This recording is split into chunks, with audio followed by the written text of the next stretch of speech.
No real estate agent wants to live paycheck to paycheck, but over 80% of all real estate agents do. So what is it that the 20% understand that the 80% haven't figured out yet? Well, I'm going to go through all of that today. As we jump into this, make sure you hit the subscribe button, ring the bell so you get all the notifications of our latest videos, and feel free to check out our website, brendanbardick.com, where I have additional slides, attachments, things that are going to help you in your real estate career.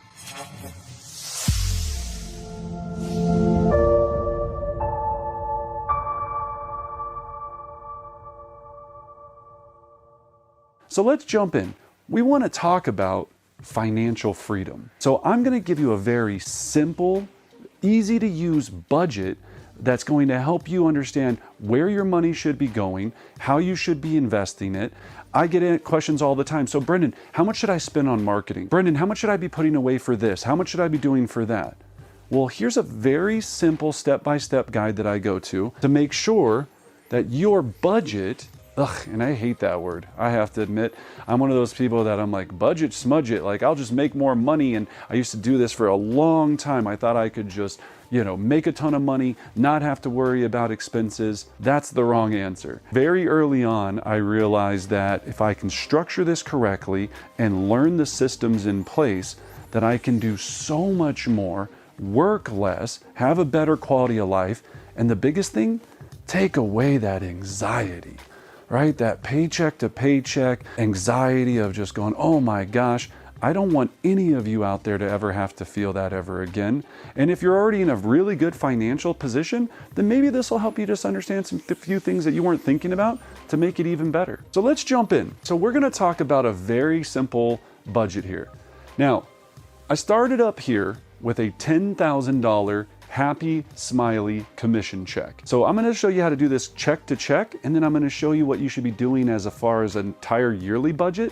But let's start off if you're just going, look, what should I do with that $10,000 check? Now, if in your area your checks are $5,000 or your checks are $20,000, well, we're going to use percentages here to break this down. So here's the biggest concept and where I see most agents fail, especially in the first 12 to 24 months. For every $10,000 you make, $5,000 or 50%, right? 50% has to be spent on life. Okay? So on your life expenses. So this is car, mortgage, food, toothpaste, Cocoa Puffs, whatever it is that you're into, everything is included in that. All right? So 50% has to go towards your life expenses. So think about that concept. You have to live off of half of what you make. A lot of you, when you got that $10,000 check, $7,500 check, you already spent $10,200 of it. You spent the check so fast that you also used an additional credit to try to do more. That is what's going to kill you as an entrepreneur, as a small business owner. You have to try to make sure, you have to make sure you're living underneath this concept, especially in the beginning. It's so important. So 50% goes towards your life. 25% of that check is going to go to taxes. 25% to taxes. Now, don't do what I did. I thought that I was untouchable early on in my career. I was like, taxes? I was like, I'm not paying taxes. And years ago, the IRS seized my bank account. So if you don't know what that means, it's like all of a sudden you go to buy a cup of coffee, denied.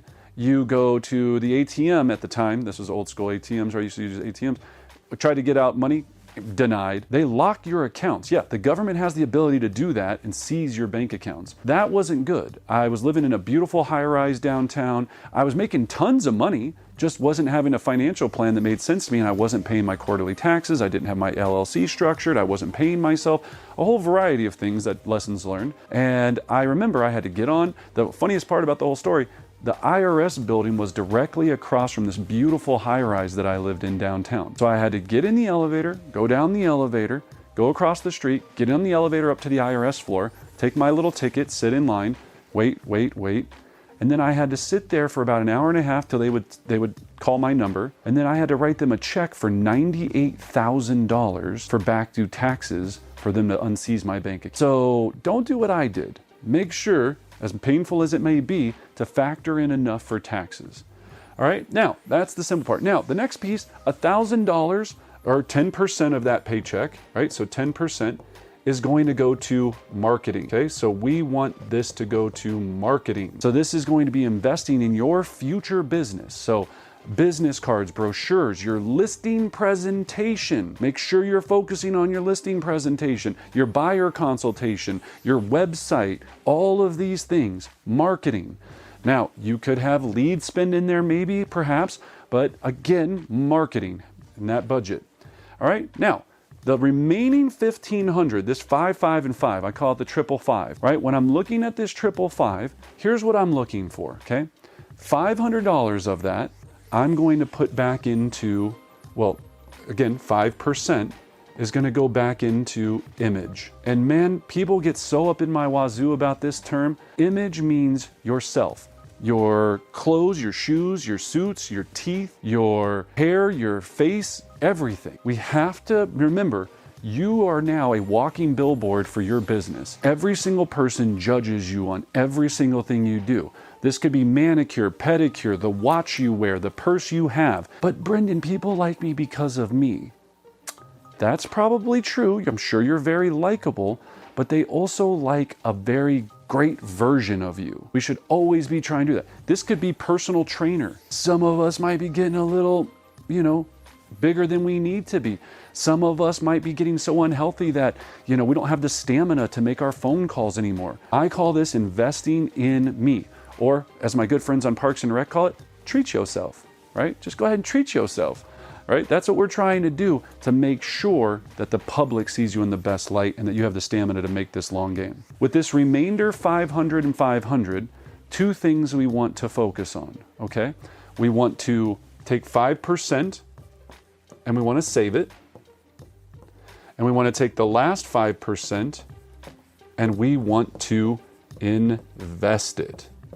That could mean stocks. That could mean saving that $500 every single month to save up enough to buy an investment property. It could mean of a business opportunity where if you invest $500 into a brokerage, a title company, a mortgage company, you could do that. And then, of course, 5% into savings. This is what I've seen that works the best, okay?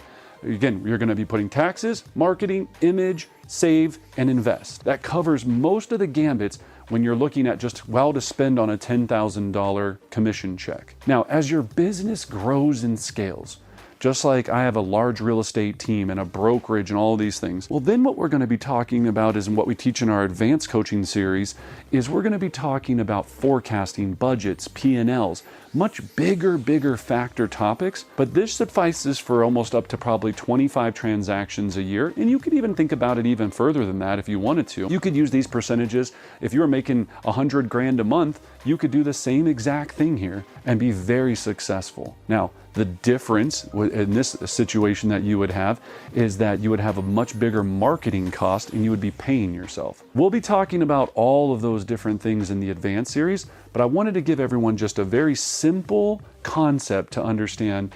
If I make this, what should I do check to check until we get to that next level in your business? I hope this was extremely helpful for you. Leave your comments. Let me know your thoughts. I'm sure I'm going to get some mixed feelings on this game plan. Let me know what you think. It's what I did. It helped me propel my business. It really gave me the ability to sell over $1 billion in residential real estate. In addition to that too, when we talk about image or treat yourself or investing in you, that also means education. You could use that money to spend on a seminar. You could come out and visit us to go to our listing mastery course. You could buy online courses to make your CMA better. You could improve your listing presentation, your buyer consultation.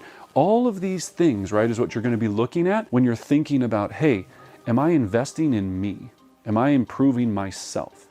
All right, so use this, think about it. Make sure you check out all of our great products and Facebook page, Brendan Bardick Real Estate Coaching. And as always, I wish you great success.